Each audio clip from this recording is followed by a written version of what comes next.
शुमाली वज़ीरिस्तान के इलाके मीर अली में सिक्योरिटी फोर्सेस के काफिले पर फितना अल खारिज का बुज़दिलाना हमला।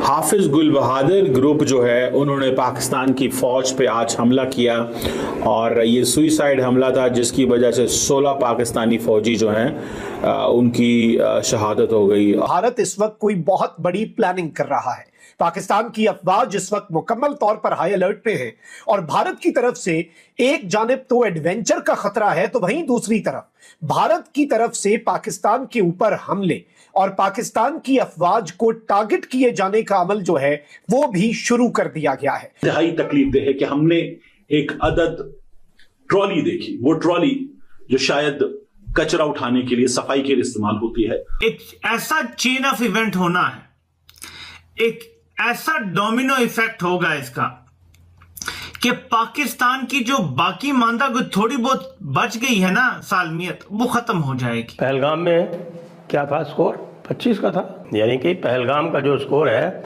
उससे 10 टाइम्स ये हमारे खैबर पख्तूनख्वा वालों ने यानी टीटीपी वालों ने और नीचे BLF वालों ने निपटा दिए पूरी तरह से। सबसे बड़ा झूठ जो हमसे बोला जाता है और ये अस्करी झूठ है कि पाकिस्तान कायम रहने के लिए बना है, क्योंकि 1971 में पाकिस्तान तो पहले ही टूट चुका है और बाकी मानदा को तोड़ने की ये जर्नैल हजरात पूरी कोशिश कर रहे हैं। तो POK अब हम लेकर आएंगे, क्योंकि पाकिस्तान जो सिर्फ एक टेरर हब था अब तक, वो साथ में हमारे लिए रोड ब्लॉक भी है।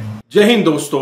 वजीरिस्तान के अंदर हाफिज गुल बहादुर नाम के एक ग्रुप ने पाकिस्तानी सिक्योरिटी फोर्स के एक काफिले पर हमला किया और यह आत्मघाती हमला था जिसमें अभी तक की खबर के मुताबिक लगभग 30 लोगों के जहन्नुम पहुंचने की खबर आ चुकी है।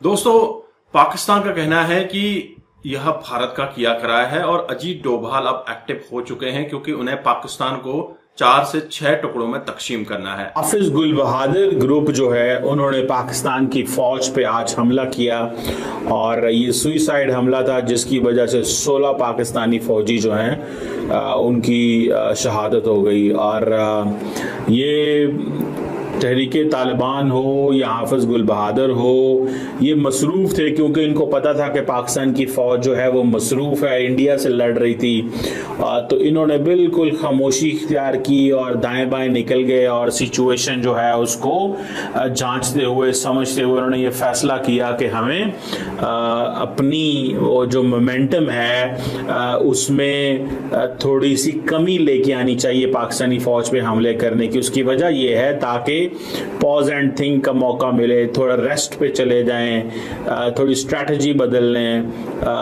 तो ये चीजें हैं। और दूसरा, अगर ये उस वक्त पाकिस्तान की फौज पे हमला करते जब इंडिया के साथ लड़ाई हो रही होती तो जाहिर बात है लोगों के जो सेंटीमेंट्स हैं वो और खिलाफ होने थे इन दहशतगर्द जमातों के। इनको हम कहते हैं ये फितना खारिज है, ये खारजी हम इन्हें कहते हैं, इस्लामिक टर्म में फितना उल खारजी इन्हें कहा जाता है। और ये जो धमाका हुआ है, मुझे I came to know this very early morning by the way, ये आई थिंक इंसिडेंट हुआ है और ये my friend is posted there, तो उन्होंने मुझे थोड़ी सी इसके बारे में बताई कि ये एक जो शहादतें हुई हैं जिसमें एक सुइसाइड अटैक हुआ है नॉर्थ वजीरिस्तान में, बॉम्ब डिस्पोजल जो है एक्टिविटी चल रही थी रोड के ऊपर।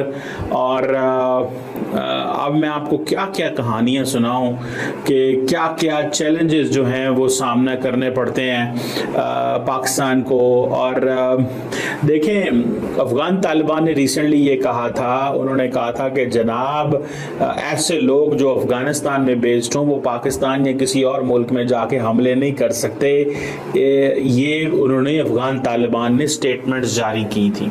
अब सवाल ये होता है कि ये लोग फिर पाकिस्तान पे हमले कर रहे हैं, इनको इस चीज का अंदाजा है कि यार अगर हम हमले करेंगे तो शायद कोई बेहतरी निकलेगी, शायद हम बहुत पॉपुलर होंगे।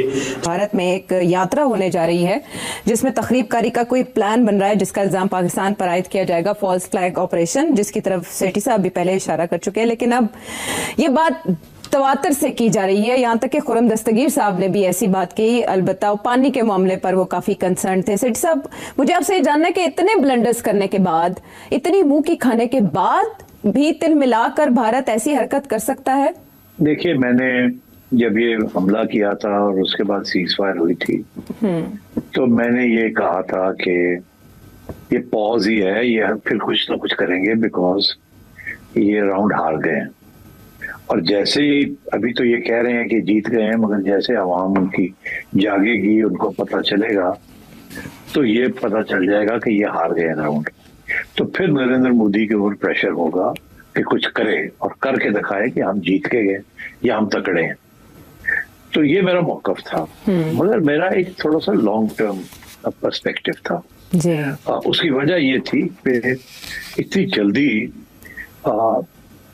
एक फैसला करना कि अब हमने एस्केलेट करना है, क्योंकि जो भी इंडिया करेगा वो एस्केलेशन होगी।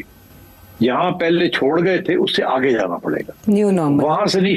हाँ, न्यू नॉर्मल ये जो कह रहे हैं ना, न्यू नॉर्मल का भी एक हायर लेवल होगा, बिकॉज वो पुराना लेवल जो है वो तो पिट गया ना। अब कुछ और करना पड़ेगा जो कि ज्यादा हाई लेवल पे होगा, जिसे हम कहेंगे एस्केलेशन। और फिर काउंटर एस्केलेशन भी होगी। एस्केलेशन को काउंटर करने के लिए हमारी तरफ से भी there be a bigger escalation. तो इसको सोच समझ के करना पड़ेगा इंडिया को, मगर इंडिया चैन नहीं आएगा नरेंद्र मोदी को।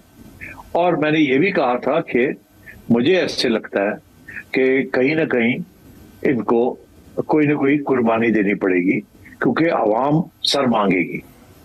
और मेरा ये ख्याल था कि इनका जो फॉरेन मिनिस्टर साहब है जयशंकर साहब, उनको फारग करना पड़ेगा किसी न किसी स्टेज पे, बिकॉज ये सारी फॉरेन पॉलिसी जो है डिवाइस की है, जो इस पे इनका बहुत बड़ा रोल है और वो फेल हो रही है फॉरेन पॉलिसी, और काफी तनकीद उनके ऊपर हो रही है इनडायरेक्टली।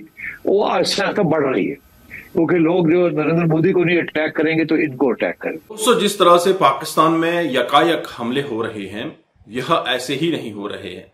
पाकिस्तान ने जो बोया है उसी का फल वो काट रहा है। अगर आप देखें, ऑपरेशन सिंदूर के बाद जितने भी आतंकी कैंप नष्ट किए गए थे, इनको फिर से रिबिल्ड किया जा रहा है और पाकिस्तानी आर्मी की इंजीनियरिंग कोर इसको रिबिल्ड करने में मदद कर रही है। पहले जो भी आतंकी कैंप थे ये आबादी के बीच में हुआ करते थे, लेकिन अब इनको जंगलों में शिफ्ट किया जा रहा है ताकि वहां पर जान माल का नुकसान कम हो सके और पब्लिक को अगर ठुकाई होती है भारत की तरफ से, खबर कम पहुंचे। और खबरें ये भी हैं कि भारत अब ऑपरेशन सिंदूर के 2.0 का आगाज कर चुका है। कहीं न कहीं भारत जुलाई या अगस्त के महीने में फिर से पाकिस्तान को ठोकने की तैयारी कर रहा है। भारत ने जिस तरह से यकायक ऑर्डर प्लेस किए हैं और लगातार वह अपने डिफेंस की कैपेबिलिटी बढ़ा रहा है, S-400 हो गया, Su-57, सुखोई, ये सब खरीद रहा है। तो इससे कहीं ना कहीं पाकिस्तानी मीडिया में, पाकिस्तानी पब्लिक में, पाकिस्तानी आर्मी के बीच में दहशत मची हुई है।